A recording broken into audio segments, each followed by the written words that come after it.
Mañanas en Libertad, con Luis del Pino.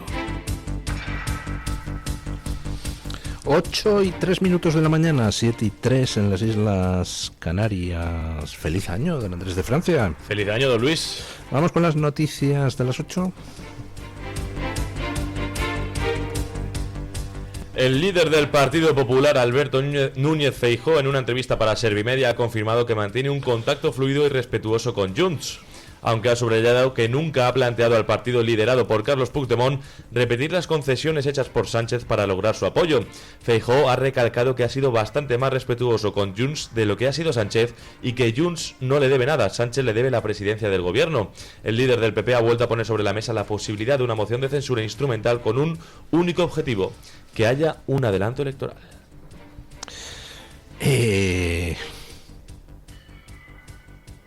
Esta es una noticia que cuando la he leído digo, caramba, ¿y qué opino yo de ello? Porque no es algo en lo que inmediatamente pueda decir, ¿pero qué está diciendo Feijóo? ¿Es bueno o es malo que Feijóo tenga contactos con Puigdemont? Pues hombre, por un lado, esto de tener contactos con delincuentes, pues casi nunca acaba bien.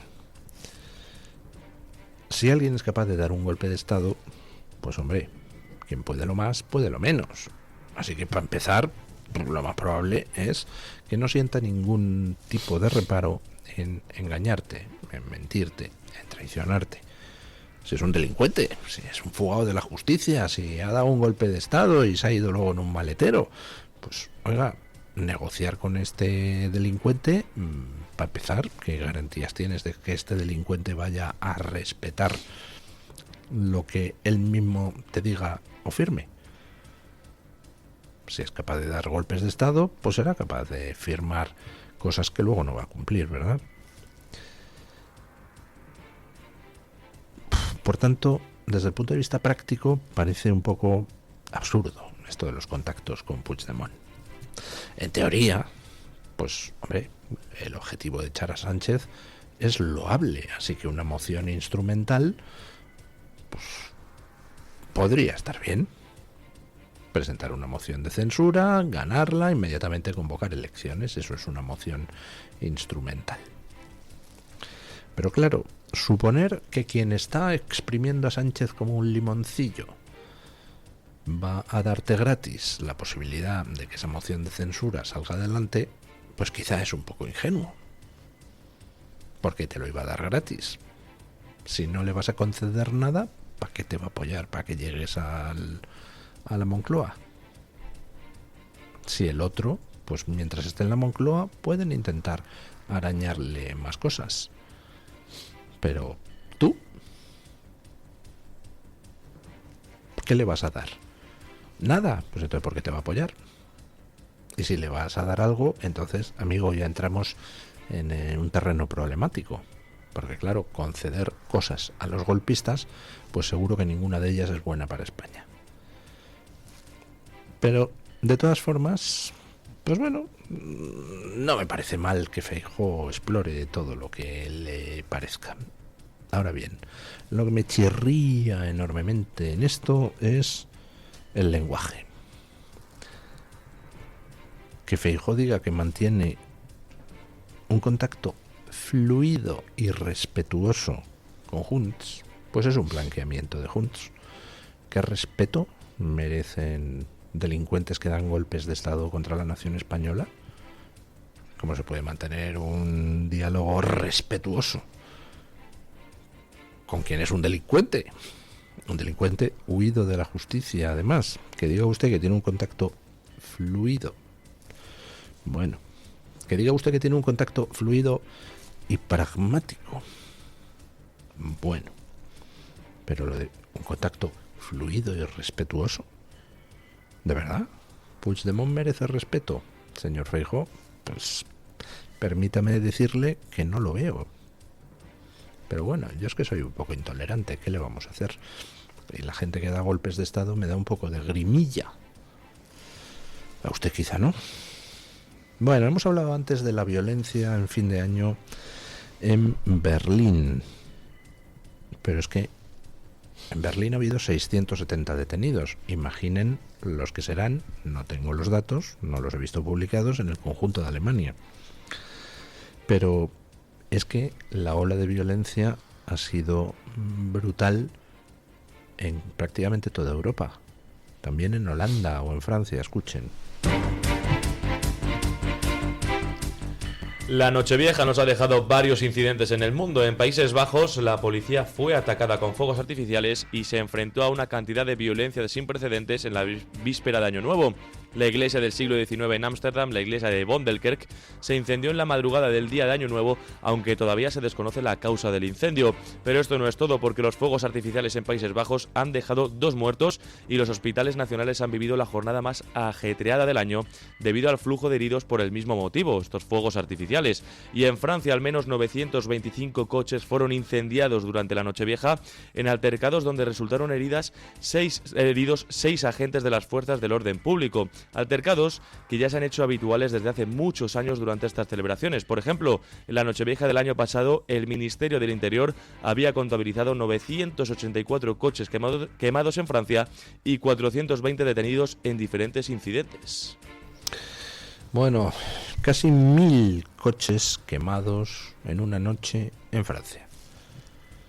Violencia sin precedentes en Holanda, donde se ha seguido el mismo guión que en Alemania, es decir, turbas de gente compuestas en su inmensísima mayoría por inmigrantes, algunos nacionalizados, otros no, se han dedicado a lanzar fuegos artificiales contra viandantes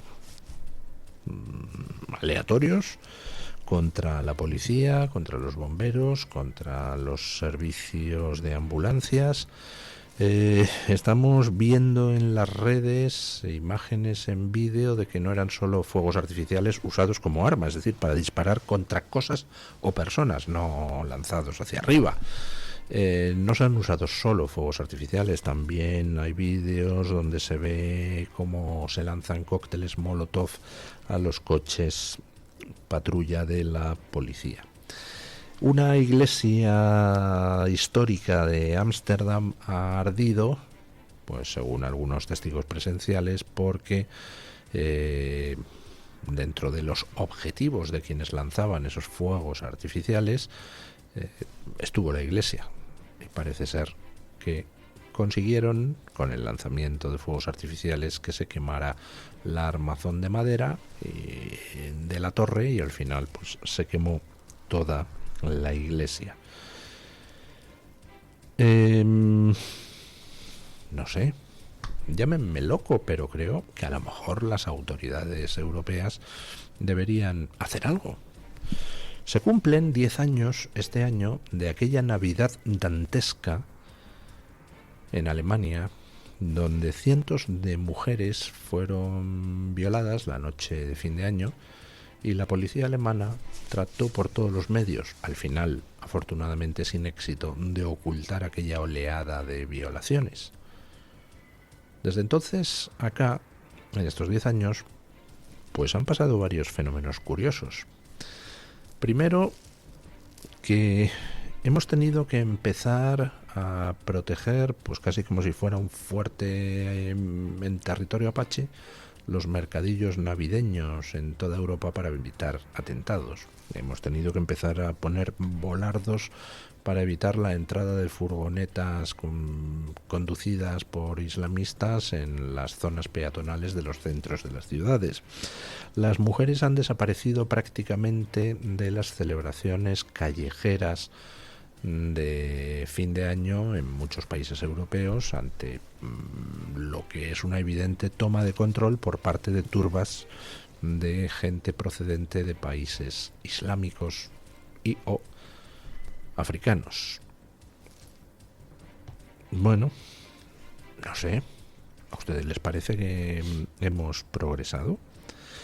Pues en cierto modo hemos progresado, pero desde luego no en los aspectos de seguridad. Hemos progresado en lo que es la reacción a eso, porque estos 10 años lo que han vivido es, precisamente por cómo las autoridades europeas han intentado por todos los medios ocultar el problema de creciente inseguridad que la inmigración masiva procedente de países islámicos traía. Precisamente por ese intento de ocultación, pues han empezado a surgir y a tomar cada vez más fuerza movimientos soberanistas que lo que van a hacer es acabar con este estado de cosas. Hemos llegado a una situación absolutamente insostenible. Hay un vídeo corriendo por las redes hablando de esto que les decía antes, de que las mujeres pues han quedado prácticamente excluidas de este tipo de celebraciones en algunos sitios. Pues hay un vídeo donde una influencer pues coge y se pone en Alemania a hacer un directo en vídeo mostrando cómo pues, sí que se puede participar siendo mujer en estas celebraciones. Y entonces recibe una pedrada en la cabeza brutal y tiene que salir corriendo de donde estaba haciendo el directo. Bueno, pues eso es el mejor resumen de en qué han derivado estas cosas. En España no estamos así. En España todavía no hemos llegado a esa situación. En Alemania, en Holanda, en Bélgica y en Francia sí se ha llegado ya a esa situación. Bueno, pues no sé, de inteligentes es escarmentar en cabeza ajena. Aunque la verdad es que los seres humanos pues a veces tenemos poco de inteligente. Bueno, una noticia de la que no les he querido hablar en días pasados, el lunes, el martes, el miércoles, hasta no tener claro qué demonios estaba pasando y hasta no ver confirmación en determinados medios. El tema de las protestas en Irán. Hemos vivido tantas oleadas de protestas en Irán que al final no han quedado en nada. Y en cada oleada ha habido tal ronda de desinformaciones a través de las redes, pues que a mí me da un poco de apuro meterme en estos temas, hasta que no los tengo claros, pero parece que se van aclarando las cosas y se van confirmando las cosas. Van 6 muertos en las protestas en Irán. El régimen está en estos momentos afrontando lo que posiblemente sea la más peligrosa ola de protestas de las que hasta el momento ha vivido. Escuchen. Al menos 6 personas han muerto en Irán en enfrentamientos entre las fuerzas de seguridad del régimen y manifestantes. Estos enfrentamientos son debidos a una nueva ola de protestas desatada por el colapso del poder adquisitivo y el deterioro económico sostenido que atraviesa el país. Las agencias estatales e internacionales han reportado que al menos 30 personas han sido detenidas en las últimas horas. Las movilizaciones comenzaron el domingo en Teherán, cuando comerciantes cerraron sus tiendas en señal de protestas por la inflación descontrolada, la constante depreciación del rial y el estancamiento de la economía. Las protestas se extendieron luego a universidades y a distintas regiones del país, evidenciando un malestar social que trasciende sectores puntuales. Bueno, 6 muertos, decenas de detenidos, enfrentamientos con las fuerzas de seguridad. En algunos casos han sido edificios gubernamentales, han sido quemados. Las protestas se han extendido, parece ser, ya casi una treintena de localidades en Irán, y el fondo de las protestas pues es que la situación es absolutamente insostenible desde el punto de vista económico, por 2 motivos. Primero, porque la inflación está desbocada. Solo en diciembre los precios han subido un 45%, es decir, estamos ante un escenario de hiperinflación.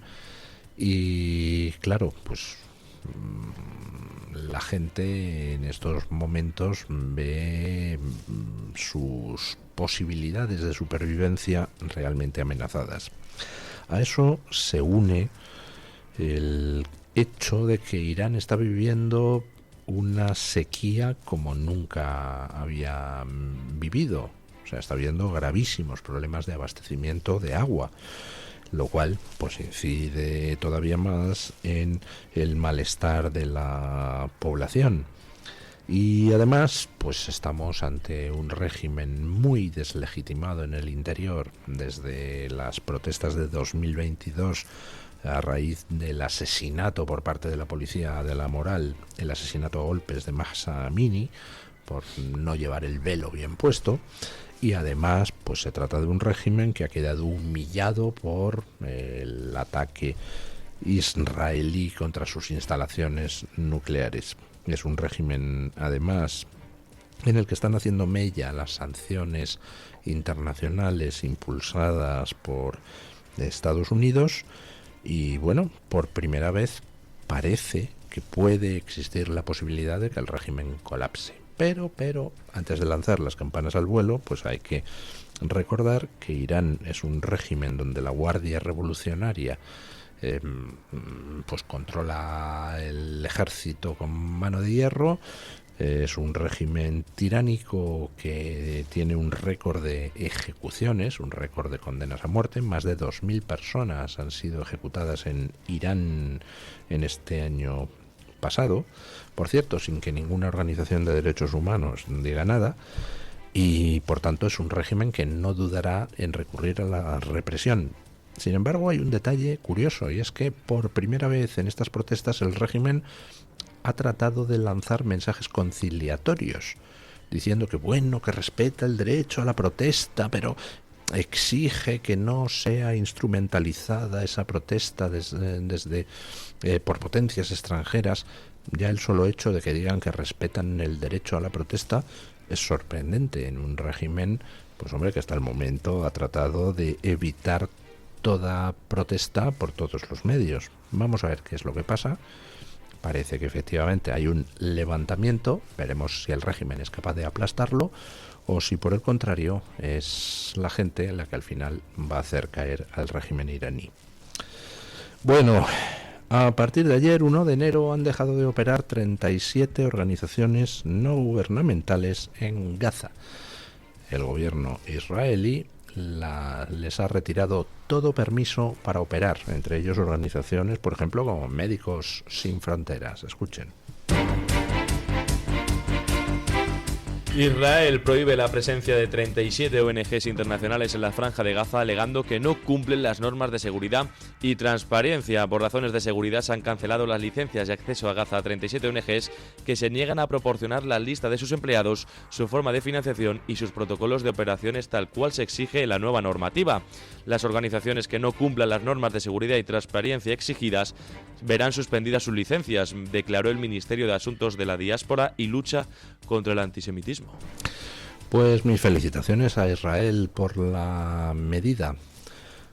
ONGs, organización no gubernamental, en fin, es un sarcasmo, porque son organizaciones que al final se nutren de dinero público enviado por distintos gobiernos progres del mundo y por determinado tipo de movimientos políticos que a su vez se nutren de fondos públicos. Bueno, 37 ONGs se han negado a proporcionarle a Israel pues 3 cosas básicas. 1, listado de colaboradores. ¿Quiere usted operar en Gaza? Deme el listado de colaboradores. ¿Quiere usted operar en Gaza? Deme un informe financiero indicando de dónde viene el dinero con el que usted opera. ¿Quiere usted operar en Gaza? Deme usted un documento explicando en qué consiste esa operación en Gaza, es decir, qué va a hacer, qué protocolos de actuación tiene usted allí. Entre las 37 ONGs hay alguna conocida como Médicos Sin Fronteras, que ha dicho que es terrible que Israel le prohíba... es terrible que Israel le prohíba operar a una organización que se ha demostrado que tenía terroristas en sus filas, porque algunos de los terroristas que participaron en el pogromo contra Israel, pues resulta que trabajaban en Médicos Sin Fronteras. Como había terroristas de Hamás infiltrados en la UNRWA, esa rama de las Naciones Unidas que se ha dedicado a proporcionar cobertura y logística y financiación al terrorismo de Hamás contra los judíos. Entonces, que Médicos Sin Fronteras se niega a entregar el listado. Entonces, ¿cómo quiere que sepamos si está trabajando algún otro terrorista más entre sus filas? ¿Que no quiere usted que sepamos eso? Pues ala, a esparragar. Y la próxima vez, pues no participen ustedes, no permitan que empleados suyos o colaboradores suyos participen en actividades terroristas, tan simple como eso. Oiga, me parece que es de bastante sentido común. Usted tiene terroristas en sus filas que atentan contra mí, pues usted en mi territorio no opera. Hala, a pastar. Bueno, ¿qué pasará ahora? Bueno, pues que no sé, que habrá otras ONGs que sí que colaboren con el gobierno israelí, cumpliendo los protocolos de seguridad, y entonces esas ONGs podrán operar en Gaza. Quien no cumpla, pues bye bye. Y no solo me parece muy bien, sino que además me parece extraordinariamente lógico y no sé, es que yo también actuaría así. Lo de permitir que el enemigo opere libremente contra ti, pues hombre, es un poco de atontado, ¿no creen?